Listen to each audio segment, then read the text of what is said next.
Bom dia, meu povo, pessoal do terceiro A, terceiro B, terceiro C e terceiro D. Hoje nós vamos estudar um pouco sobre análise linguística dos textos e o material está no livro didático. Na aula que nós tivemos presencial, eu abordei esse mesmo conteúdo na sala de aula e como a participação na aula presencial não foi total, porque alguns pais não liberaram os filhos para ir para a aula presencial, e como tem a obrigação de passar o conteúdo para todo mundo, então nós vamos rever o assunto que nós estivemos trabalhando, né? E a linguística, análise linguística, informatividade e senso comum. De que se ocupa a linguística? A linguística ela estuda o fenômeno da língua de forma científica, né? O fenômeno da linguagem, tanto nas estruturas morfossintáticas, né? e outras estruturas também da língua, a fonética, a fonologia. A linguística abarca todos os fenômenos da língua. Agora, necessariamente, ela se ocupa muito com a questão da variação da linguagem. A variação da linguagem. Nós temos a norma padrão da linguagem. A norma padrão é o que a gente chama de norma culta. É a norma que está registrada nas gramáticas, certo? Nos compêndios de gramática, nos livros didáticos. Essa é a norma culta, é a que nos ensina a escrever dentro de um padrão que foi convencionado, certo? Foi convencionado. Geralmente a linguagem, como outras coisas também na sociedade, é uma convenção. E quando nós dizemos que é uma convenção, é um acordo traçado entre pessoas afins, pessoas que estudam o mesmo assunto, a mesma coisa, e daí por diante. Nós temos a linguagem padrão como um acordo na sociedade. A linguagem padrão, ela geralmente nasce dentro das classes mais abastadas, né? Dentro das classes mais abastadas, tendo em vista que era a classe que tinha acesso à educação. A princípio na humanidade era a classe que tinha acesso à educação. As classes mais baixas não tinham tanto acesso assim, né? Como hoje ainda não o tem, né? Raríssimas exceções a gente vê pessoas muito pobres tendo acesso à educação de qualidade.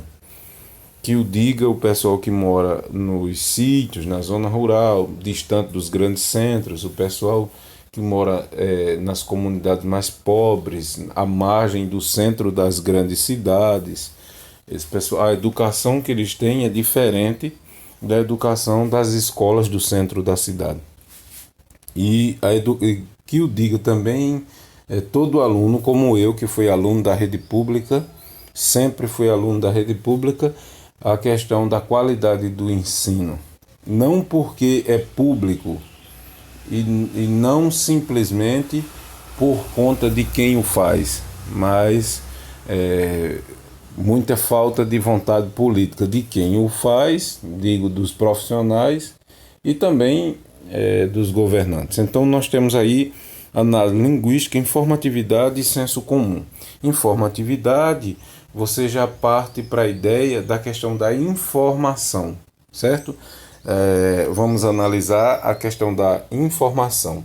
A informação ela deve ser verídica, a informação ela deve ser precisa, a informação ela deve ter cunho científico e daí por diante. Informatividade é essa coisa de trabalhar com a informação, trazer a informação. E senso comum é o conhecimento comum a todas as pessoas. O conhecimento comum a todas as pessoas. Quer ver um exemplo de senso comum? Um exemplo de senso comum é: se eu saio na chuva, eu vou me molhar. Isso é um senso comum. Tá certo? É um senso comum. Agora, informatividade, por exemplo, aquilo que não é senso comum. Observe, aquilo que não é senso comum. Se algum cientista pega a água que caiu daquela chuva, leva para um laboratório e descobre que aquela chuva daquele dia tinha uma quantidade maior de ácido presente na água daquela chuva específica. E isso vem a público, é colocado nos jornais que dia tal, do mês tal, do ano tal, a quantidade de ácido presente na água da chuva foi maior e tal do que costumeiramente acontece. Isso aí é informatividade a partir de um dado científico. Você tem o senso comum: se eu saio na chuva, eu vou me molhar. O senso comum, geralmente, ele parte das coisas óbvias do dia a dia, né? Das coisas óbvias. E senso comum também vem encarregado em todos os aspectos culturais da vida. No cozinhar, no vestir, no comer, na forma de se divertir, de fazer lazer. Quando eu era pequeno, na sala até citei isso, quando eu era criança, que dava um redemoinho, então os meus parentes, as pessoas mais próximas, os vizinhos, diziam que aquilo era um espírito, um ser, um demônio dentro do redemoinho. E aí mandava fazer um ritual, ir lá no fogo, colocar sal, fazer algumas preces, algumas coisas. E isso é senso comum. Com o passar dos anos, a ciência vai e nos prova que o redemoinho nada mais é do que um fenômeno, uma corrente de ar que vem em um sentido se encontra com outra corrente de ar que vem em outro sentido. Dada a força das duas correntes, acontece aquele fenômeno. Então você tem aí informatividade a partir de um dado científico. E você tem o senso comum, que dizia que era a ação de um espírito, de uma entidade. Tá certo? Então aí você já dá para entender o que é informatividade e senso comum. O senso comum atribui geralmente os fenômenos da natureza, as coisas da vida, a um Deus, a uma entidade, a um santo. Já no senso, no conhecimento a partir de dados científicos, você parte para a pesquisa para trazer a informação de forma mais verídica possível daquele fenômeno. Então a gente tem informatividade, que é trabalhada no texto jornalístico, nos textos de jornal, e você tem o senso comum, que é no popular, no dia a dia, na conversa, no diálogo. O autor do livro, ele quis brincar, William Roberto Cerejo, o autor do livro didático que a gente tem trabalhado, ele quis brincar, e aí ele junto com sua equipe, ele elabora falsas manchetes, para fazer esse trabalho com o aluno. Ele diz: cientistas confirmam água é molhada, cientistas confirmam, água é molhada. E aí você tem uma manchete com um senso comum, o contrário daquilo que é trazido na manchete dos jornais. A manchete dos jornais traz sempre algo novo, uma novidade, com um grau elevado de informatividade, quer dizer, a coisa o mais próximo possível do verídico, do real, daquilo que é verdadeiro. A manchete do jornal tem a intenção de atrair, certo? A manchete dos jornais, todas as manchetes, elas têm a intenção de atrair o leitor, de chamar a atenção do leitor, prender a atenção do leitor. Aí você tem um senso comum numa manchete de um jornal. Quer dizer, isso aqui é uma brincadeira que o autor do livro faz para que o aluno perceba a diferença entre aquilo que é realmente informação, informatividade, a questão do trabalho de trazer a informação nova, que é abordado nos textos dos jornais, e aquilo que é a conversa do dia a dia entre pessoas que não têm um grau de formação para discutir tal assunto.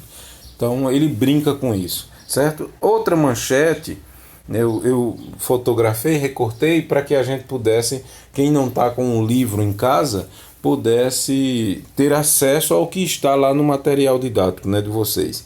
Outra manchete que ele brinca com isso é: sol não deve aparecer nesta noite, né? Sol não deve aparecer nesta noite.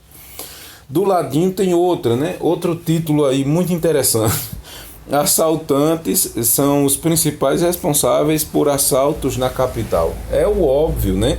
Tanto o primeiro é o óbvio, né, como o segundo também é um óbvio.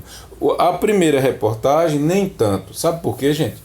Porque, assim, por conta do fuso horário, no dia que eu dei aula na sala de aula, eu nem lembrei de falar para o pessoal isso, mas nos estados, aqui no Brasil mesmo, que você tem o fuso horário muito diferente do Nordeste, por exemplo, onde se tem um fuso horário muito diferente do Nordeste, é a região ali, aqueles estados que ficam próximos do estado do Amazonas, Amapá, né, Roraima. E o próprio estado do Amazonas tem um fuso horário diferente do nosso. E quem já esteve em Roraima, no Amapá, confirma isso. Que, por exemplo, 7 horas da noite, né, que a gente chama de 19 horas da noite, até mesmo um pouquinho mais tarde, o sol ainda está no céu e já é noite, mas o sol ainda está no céu. Então, você tem esses fenômenos que acontecem. Na sala de aula a gente riu, que eu disse, como é que o sol de noite? Mas depois eu lembrei dessa questão do fuso horário, que pode acontecer. E aqui o óbvio, se alguém pratica um assalto, ele é responsável por aquele assalto. Então, são coisas óbvias dentro do texto informativo. E isso não é um texto rico em informatividade. Um texto rico em informação, ele sempre vai trazer coisas, novidades dentro da manchete. A outra manchete que ele brinca é: investigadores afirmam que coelhinho da Páscoa não existe. Para uma pessoa adulta, um ser humano adulto, ele vai achar isso aqui uma leseira, né? Para nós que já temos uma certa idade, somos adultos, acharíamos uma manchete dessa uma leseira. E é o óbvio, isso aqui é o óbvio, né? O coelhinho da Páscoa é uma brincadeira que os pais começaram a fazer com os filhos a partir de um fato histórico lá no passado, né? Quando a igreja começou a ser perseguida, a igreja cristã começou a ser perseguida pelo Sinédrio e começou a ser perseguida também pelo Império Romano. Alguns cristãos, né, do primeiro, segundo século, eles resolveram tomar como símbolo do cristianismo a figura do coelho, por conta da reprodução rápida. Um coelho leva, eu acho que 3 meses, uma gestação de uma fêmea de coelho leva 3 meses e reproduz rapidamente, né? Numa gestação só, 4, 5 coelhinhos, e tomou-se o coelho como figura do cristianismo por conta da reprodução. Os cristãos rapidamente aumentaram de número no Império Romano. E a partir daí nasce essa figura do coelho dentro da igreja. A princípio dentro da igreja primitiva, a igreja católica, depois de fundada, ela se apodera desta figura e daí fica no mundo. E com o tempo, com o passar do tempo, juntou-se uma tradição à outra, né? Que no norte europeu, algumas tribos, quando chegava nesse período que a gente comemora a Páscoa, né, que é comemorada a Páscoa, entre os meses de março e abril, havia uma festa específica no norte da Europa, onde eles pintavam ovos, né, e pintavam ovos de galinha e fazia toda uma comemoração a partir disso. E daí vai se misturando, as tradições vão se misturando, e você tem hoje o ovo da Páscoa e o coelhinho da Páscoa, que são figuras que entram. Mas aí você tem nessa manchete algo que é óbvio, porque o Coelhinho da Páscoa é do imaginário infantil, é uma criação, é uma lenda do imaginário infantil, que é para deixar a Páscoa mais divertida para as crianças, tá certo? Então nós temos aí essas manchetes. Aí por fim tem essa outra, que é uma outra brincadeira que é feita com o texto jornalístico. Se você não achou nenhuma novidade nas notícias aí de cima, também não vai achar aqui. Que era uma brincadeira como se fosse uma propaganda de geralmente nos textos jornalísticos vem propaganda, né? Nos textos jornalísticos ele também vem muita propaganda no jornal, no espaço, aliás, no texto não, no espaço jornalístico, no espaço do jornal ou das revistas sempre vem propaganda.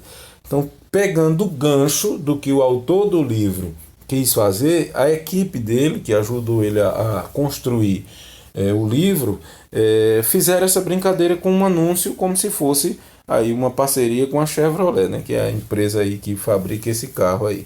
Então você tem, se você não achou nenhuma novidade nas notícias aí de cima, também não vai achar aqui. Já puxando a mente do aluno para entender que a notícia deve vir carregada de coisas novas, de novidades, né, de elementos de informação que traz o desconhecido para a baila, né, traz novidades, tá certo? Eu espero que vocês tenham entendido, né, a proposta do autor do livro, de Roberto Cereja, que trabalha essa coisa da análise linguística do texto, informatividade e senso comum. Todas as manchetes aí, elas abordam aquilo que é chamado de senso comum, que é as coisas do dia a dia, que é discutido no dia a dia, como a água ser molhada, como o sol não aparecer de noite, como os autores dos crimes ser responsabilizados pelos crimes, os investigadores afirmar que o Coelhinho da Páscoa não existe, e a propaganda que vai aí nos levando a imaginar que a novidade, a notícia está carregada de novidade. Espero ter contribuído com o conhecimento de vocês, né? A linguística estuda esses fenômenos, os fenômenos dentro da linguagem. E o fato do texto jornalístico, principalmente das manchetes, vir carregado de coisas novas, é uma característica específica da manchete e do texto de jornal, né, que traz a informação. A linguística se apodera disso para estudar, para conhecer melhor. E também o fato do falar comum diário das pessoas, que não tem, às vezes não têm acesso à norma culta padrão, tá bom? Eu peguei o exercício que estava no livro e coloquei ele à disposição na sala, né, do Classroom. Então você vai lá, faz a atividade, né, assiste esse vídeo, entende o que ele está explicando e faz a atividade lá no Classroom, certo? Bom dia para todos, um forte abraço para todos. Deus continue abençoando vocês.